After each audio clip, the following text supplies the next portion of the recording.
Hi అండి. వాయువ్యంలో లింగాల కొండ ఉంది. ఇక్కడ 1001 లింగాలు ఉన్నాయట. ఇక్కడ అజ్ఞాతంగా మునులు తపస్సు చేస్తూ ఉంటారట. ఇక్కడ దివ్యౌషధి సంజీవిని ఉన్నాడని జ్ఞానులు చెబుతారు. శ్రీ బాలా త్రిపుర సుందరీదేవి ఆలయం చితగినిగుండ సంభూత కుమారగిరికి దగ్గరలో ఒకప్పటి చెరువులో కదంబ వృక్షాల మధ్య శ్రీ బాలా త్రిపుర సుందరీదేవి ఆలయం ఉంది. ఈ ఆలయంలో ప్రతిదీ విశేషమైనది. ఆలయ గోపురం గర్భగుడిపై నిర్మాణ శైలి వైవిధ్యంతో ఉంటుంది. గర్భగుడి మీద రాజగోపురానికి పోలిన గోపురం ఉండటం ప్రత్యేకత. త్రిపురాంతక పీఠేశ దేవి త్రిపుర సుందరి అని శాస్త్రాలలో ఉన్న ఇది అష్టాదశ శక్తిపీఠంలో ఒకటిగా గుర్తింపు పొందలేదు. కారణం ఇక్కడ అమ్మవారు స్వయంగా ఆవిర్భవించటమే. అమ్మవారు నిర్గుణ శిలాకారంగా ఆవిర్భవించింది.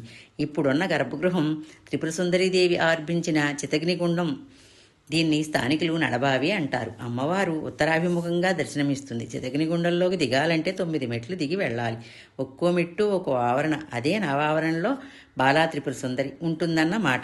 ఈ మెట్లకు అధిదేవత ప్రతిదేవతలు ఉంటారు. 9 మెట్లు దిగిన తర్వాత చితగ్నిగుండంలో నిర్గుణ శిల రూపంలో అమ్మవారు కనిపిస్తుంది. దివ్యచక్షువులు ఉన్న మునీశ్వరాదులకు మాత్రం అరుణ కిరణాలతో పుస్తాక్షమాల వరదాభయాస్తాలతో దర్శనమిస్తుంది.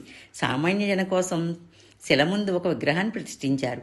ఈ విగ్రహానికి వెనక ఉన్న శిల మధ్య తెల్లని రాతి మీద శ్రీ బాలా యంత్ర ప్రతిష్టమైంది. విగ్రహానికి వెనక రాతి కిరీటం ఉండటం చేత యంత్రం కనిపించదు.